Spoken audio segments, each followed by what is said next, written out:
karon kay ara naman ako sa private com shop when sa mga kwan sini. So ayan, what's up guys?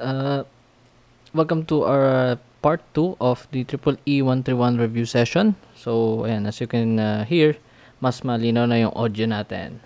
So ayan, may budget na tayo for a new mic. So yeah, let's go. Ayan, so the EBD along the length of a semiconductor is shown. If an electron has a total energy of 2.25 electron volts, so which of these following statements do not apply? So ayan guys, tignan natin yung graph natin dito sa bottom right. So let's visualize the graph. Ano ba meaning niyan? So sabi, total energy of 2.25 electron volts. So i-trace natin siya dun sa graph natin. Pero parang hirap pa rin. Kailangan natin ng GOAT. Kailangan natin ng King. LeBron James. Ano ba meaning niyan? Makikita natin sa Sinead ni Lodi. Ito yung area wherein freely nakakagalaw yung electron natin dahil pasok siya sa total energy na 2.25 electron volts. Kaya niyang tumalon between Ek and Ev. Oh, okay, gets.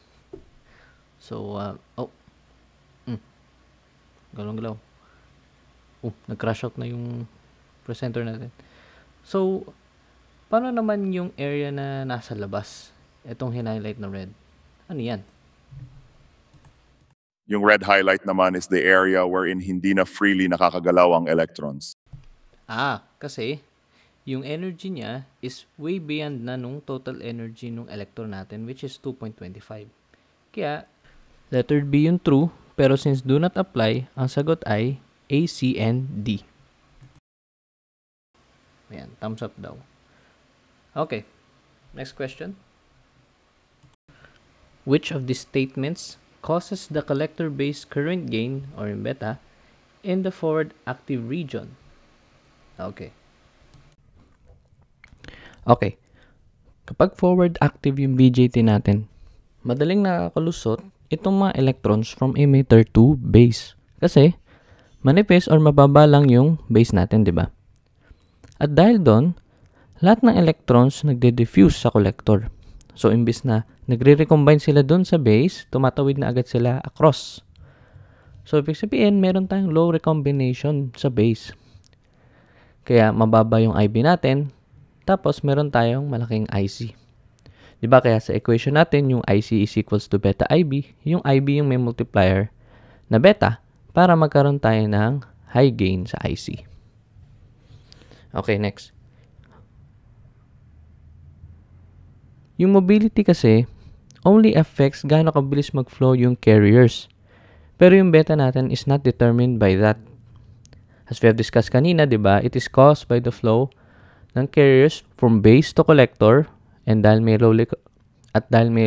low recombination doon, nagkakaroon tayo ng high beta.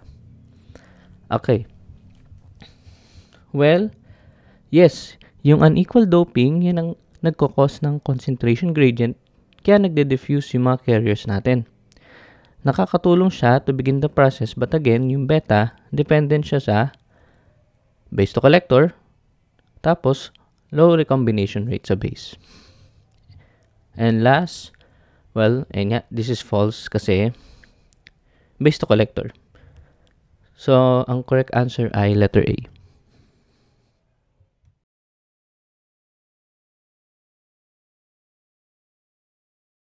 Okay, so number 13, an NPN transistor is in a forward active region with a VBE ng 740 millivolts. So, calculate daw natin yung IB. If the collector emitter current gain alpha is 0.89 and the transistor saturation current IS is equal to 1 times 10 raised to yan. So, pakita na agad natin yung sagot. Boom! It's letter B, 283.59 microamps. So, tingnan natin bakit. Ayan. I'm gonna pull up my iPad right here. Ayan. So, ang gagamitin nating equation, yung Shockley's. Kasi meron tayong saturation current. So, yan, IC is equal to times E raised to VBE over VT. So, meron siya minus 1, pero tinanggal na natin kasi nga, it's very, very small. So, yan, nagpinlag in lang yung values. So, 1 times 10 raised to negative 15 times E raised to 0. Yung given natin, 740 millivolts over yung, since tayo ay nasa room temperature, so yung VT natin is equals to 26 millivolts or 0.026 volts. So, kumapaya tayo ng calculator. Hintay tayo konti. A few moments later. 2,000 years later. 1 eternity later. Oh, meron na. 2.2945 1 times 10 raised to negative 3. So, yan yung IC natin. Pero ang hinahanap natin, di ba, is IB. So, ano ba yung pinaka-common na equation na alam natin? So, yung mali pala. Mali. IC is equals to beta IB. Ayan. Ang given natin is alpha. So, paano natin makukuha yung beta from alpha? So, remember, yung beta natin is also equal to alpha over 1 minus alpha. So, yan, we can plug in the values and we will get the beta. Okay, may nakuha na siyang sagot. It's 8.0909. Ayan. So, ayan yung beta natin. So, para makuha natin yung IB, i-derive lang natin yung equation. So, magiging IB is equals to IC over beta. So, plug in lang natin yung mga values na nakuha natin. So, 2.29451 times 10 raised to 3 over 8.09091. And, sige, makuha nating value. So, ang nakuha natin ay 2.83592 1. May minute pa. Oh. Okay. Okay. So, 2.83591 times 10 raised to 4. Negative 4. So, i-gawin natin siyang in microamps. So, 283.591 and microamps. So, nag-match yung sagot. So, letter B.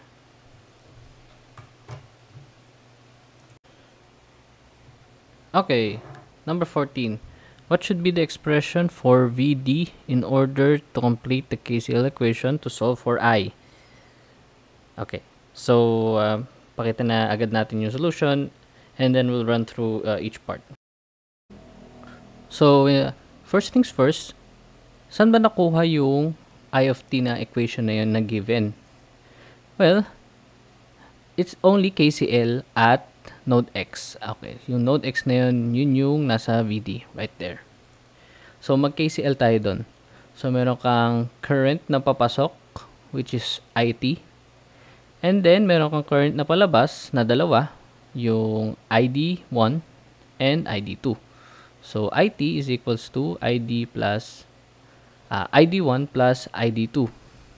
Now, since binigyan tayo ng parameters na saturation current and ideality factor, definitely we will use yung Shockley's equation natin. So, ayan. Hence, yan yung given na equation sa atin. But, ang pinapahanap is yung parameter na D, kasi di natin yan alam. Where would we get that? Okay, so notice yung node X natin. Tingin tayo sa node X. We know na parehas lang yung voltage across diode 1 and diode 2.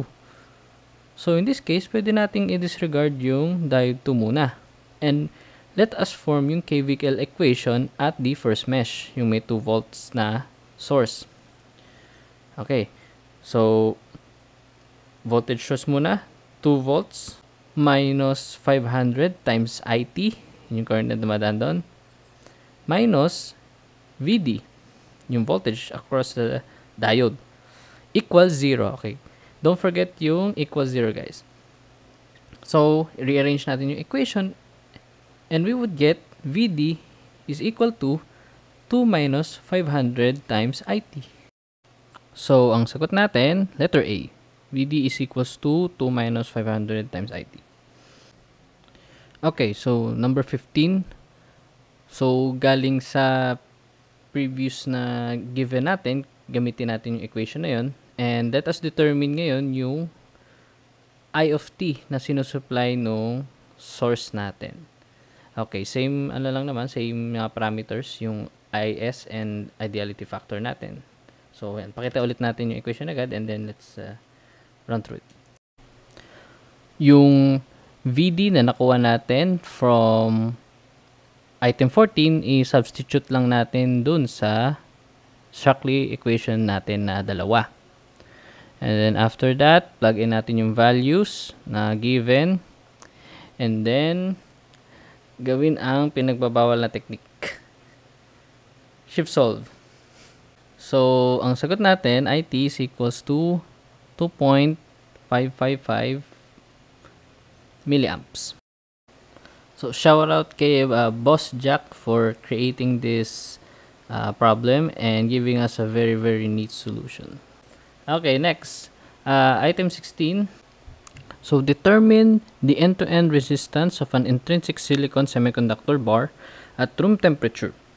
If it is 0.5 centimeters long and has a cross-sectional area of 0.2 centimeters squared. So, assume the mobility of electrons and holes in intrinsic silicon at room temperature are 1,350 centimeters squared over volts second and 480.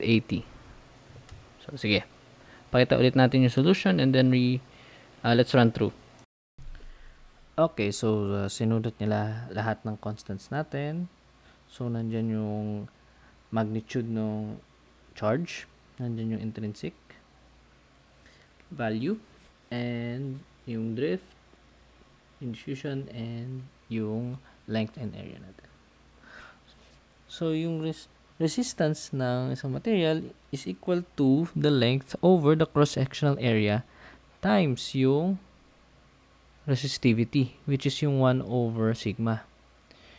Yung sigma is equals to Q times Ni times the quantity mu n plus mu p. So, i-substitute lang. So, i-substitute lang lahat natin yung values na meron tayo. So, 1.6 times 10 raised to negative 19 times 1.5 times 10 raised to 10 times, also pinag-add natin yung dalawang velocities. So, we have 1350 plus 480. So, this whole thing is equal to 4.392 times 10 raised to negative 6. So, once we got yung sigma natin, substitute natin ulit siya doon pabalik sa resistance formula natin. So, yung length ay 0.5 centimeters, while yung cross-sectional area natin ay 0.2 centimeters squared. So, yan, plug in din natin yung nakuha nating sigma. And then we get is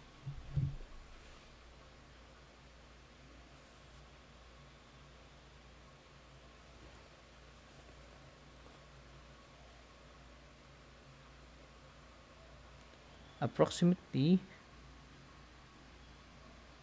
569,216.757.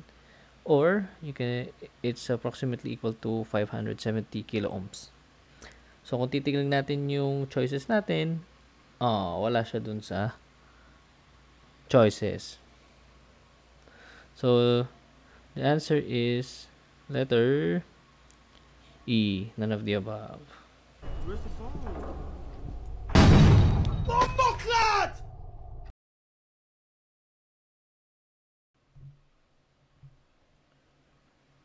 Okay, number 17. An NPN transistor has the following DC bias network.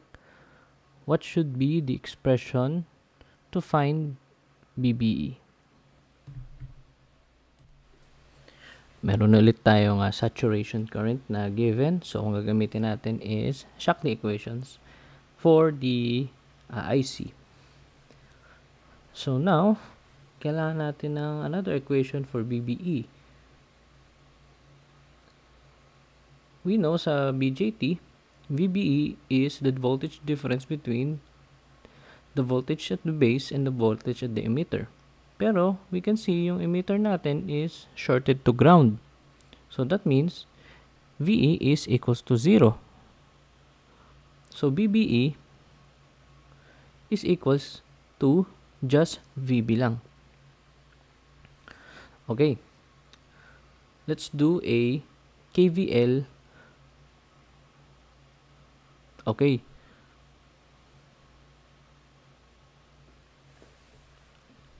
Let's get the current IB. So, IB is just equal to yung 12 volt source natin minus yung VBE. Minus yung VB. But, take note guys, this is also VBE. So, all of this over yung resistor natin, 200 kilo ohms.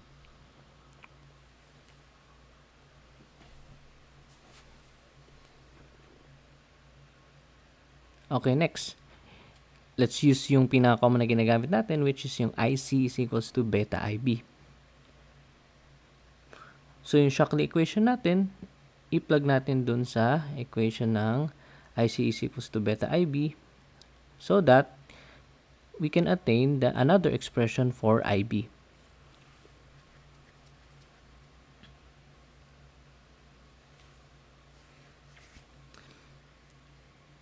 Yan. I-divide lang natin siya both sides by beta para maiwan na lang sa kabila ay IB. Yung. Now we have equation 1 here and equation 2 for IB. So i-equate natin sila. So 12 minus VB. So mamaya palitan natin ng VBE para mas clear. And itong 200k resistor, since kailangan lang naman natin ay expression, gawin na lang natin siyang RB.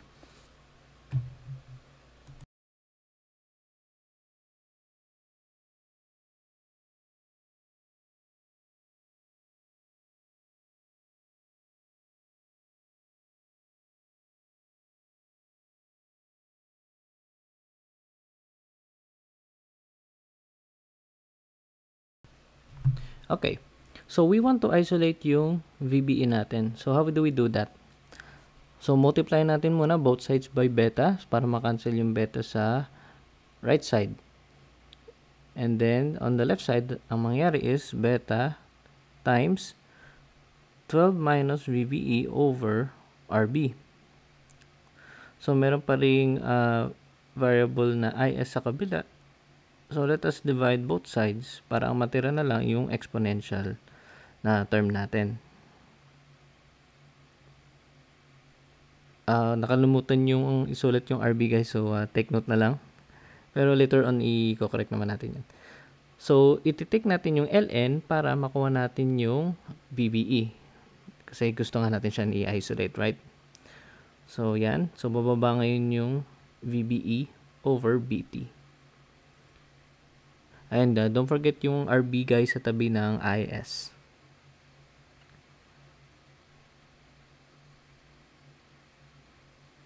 So, ayan, minultiply both sides by VT para makancel yung nasa right side. O, ayan. Na-realize nyo lang ngayon pa lang. So, ayan, RV yung nasa ilalim. So, ito na equation natin for BBE.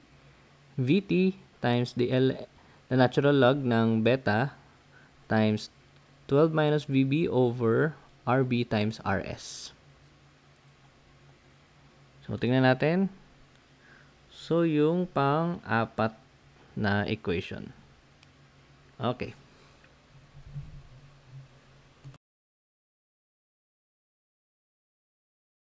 Next follow-up question. What is the value of BBE after 2 iterations?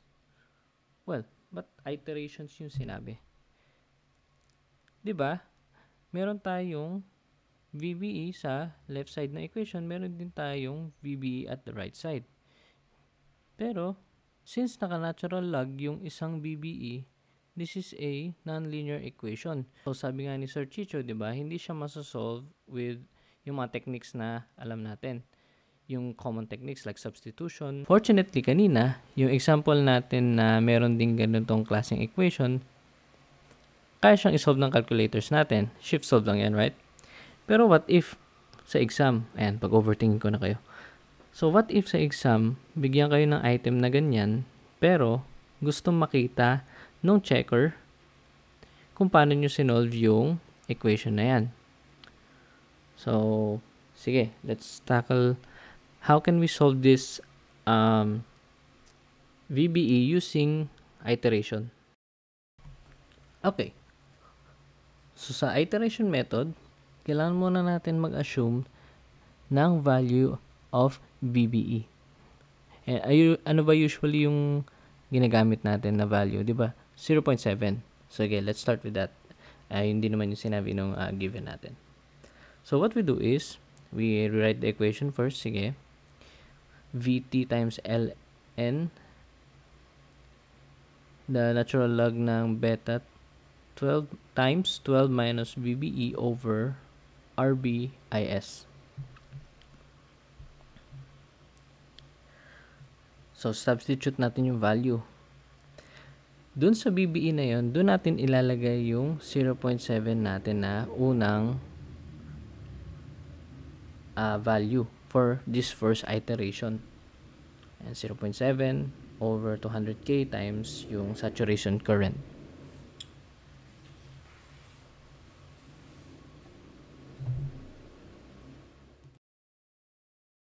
So, ang lumabas na value ay 0.76343.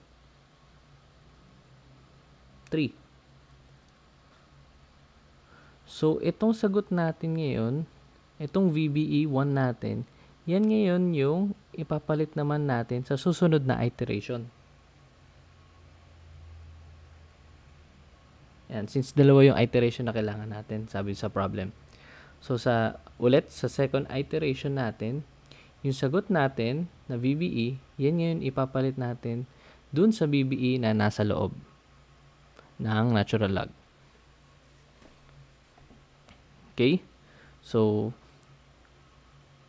0.026 times the natural log ng 100 times 12 minus yung sagot ng VBE 1 over 200 kilo ohms times yung saturation current.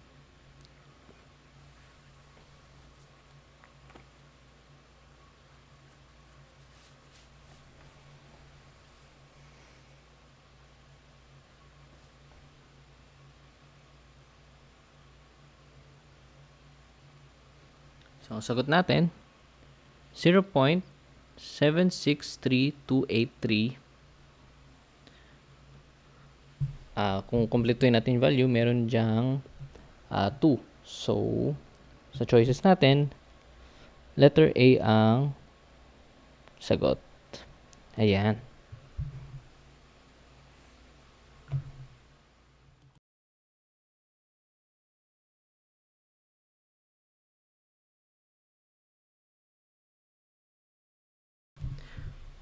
Next, an NPN transistor is in saturation region having a VBE ng 0.7 volts, and VBC ng 0.4 volts. So, determine daw natin yung collector current if a load resistor, 2.3 kilo ohms, is connected from the supply voltage of 6 volts to the collector terminal. Assume the emitter is grounded. Okay. So, yan. Pakita na agad natin yung sagot. So, it's 2.5 milliamps. So, paano ba nangyari yun? Sige. So, meron tayong VBE na 0.7 volts. Pero, sabi dito, yung emitter natin is grounded. So, ibig sabihin, VE is 0. So, ang VBE natin, it's just equal to VB. Now, next, yung VBC. Yung VBC natin is equals to 0.4 volts. So, yung VBC natin is just the voltage difference between the base voltage and the collector voltage. So, ayusin natin yung equation para makuha yung VC. So, it's equal to 0.3 volts. Yan. Okay. Now, we have the necessary parameters para makuha natin yung collector current. So, ano lang siya? 6 volts minus yung nakuha natin 0.3 over yung resistor natin na 2.3 kilo ohms. So, ang sagot natin ay 2.478 milliamps. So, that is approximately equal to 2.5 milliamps, which is letter B. Okay, last question. Which of the following statements are true when it comes to implementing operational amplifiers? Okay. Letter A. Well, yes, merong tatlong stages ang op-amps natin. So, based dun sa structure ng op-amp, 'di ba? Meron tayong difference amplifier. So, ito yung V- and yung B+ na input. Next is a high gain intermediate stage. So, 'di ba kapag tinignan natin yung non-ideal op-amp, 'di ba meron tayong voltage dependent voltage source dun sa loob. So, yun yung nagbibigay ng gain. And lastly, yung output buffer stage. So that pagkatapos ma-amplify, siya yung responsible sa pananatili ng integrity ng ating output. So next. Okay, letter B, this is false. Kasi ang pinaprovide lang naman nung differential amplifier natin, yung dalawang input, is high impedance and common mode rejection. So, this is quite 1-for-1 pa yung topic. Pero, remember, yung nagpo-provide ng large amount of gain is yung second stage natin. Hindi yung first stage. Okay, letter C. The difference amplifier provides a very large impedance between its two inputs. Ayun, so, kakasabi nga lang natin kanina, yung difference amplifier natin, yan yung nagbibigay ng high input impedance. And lastly, yung D, yung output stage, is designed to be able to drive the load specified for the op-amp. Yes, yung output stage kasi acts as the buffer. So that yung integrity ng ating output ay ma-maintain. So, ang correct answer is letter A, C, and D. So, ayan. Tapos na ang ating multiple choice part. Sir. Oh, wait. Meron daw gustong sabihin na motivational quote ang ating ACAD AVP.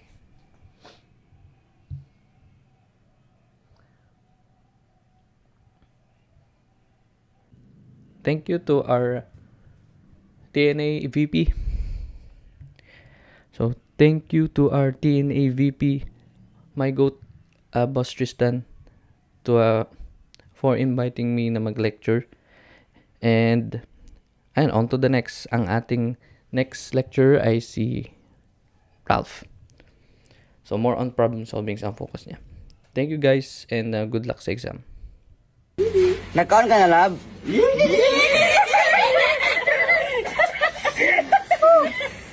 Sorry kita kay sabagin ni sila ba?